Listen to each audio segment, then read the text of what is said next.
अक़वाम मुत्तहिदा में पाकिस्तान के मुस्तकिल मंदूब आसिम इफ्तिकार ने भारत के गैर जिम्मेदाराना रवैये को खित्ते के अमन के लिए संगीन खतरा करार दे दिया। आसिम इफ्तिकार ने OIC ग्रुप के सफ़ीरों को खित्ते की कशीदा सूरत हाल से आगाह किया। OIC अरकान ने हुकूमत पाकिस्तान और पाकिस्तानी अवाम से अपनी मुकम्मल हिमायत और यकजहती का इजहार किया और कशीदगी सिफारतकारी के जरिए ख़त्म कराने पर जोर दिया। उन्होंने मकबूजा कश्मीर का मसला अक़वाम मुत्तहिदा की करारदादों के मुताबिक हल कराने पर भी जोर दिया। अक़वाम मुत्तहिदा में पाकिस्तान के मुस्तकिल मंदूब आसिम इफ्तिकार ने भारत के गैर जिम्मेदाराना रवैये को खित्ते के अमन के लिए संगीन खतरा करार दे दिया। आसिम इफ्तिकार ने OIC ग्रुप के सफ़ीरों को खित्ते की कशीदा सूरत हाल से आगाह किया।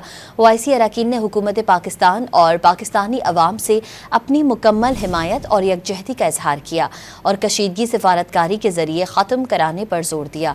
उन्होंने मकबूजा कश्मीर का मसला अक़वाम मुत्तहिदा की करारदादों के मुताबिक हल कराने पर भी जोर दिया।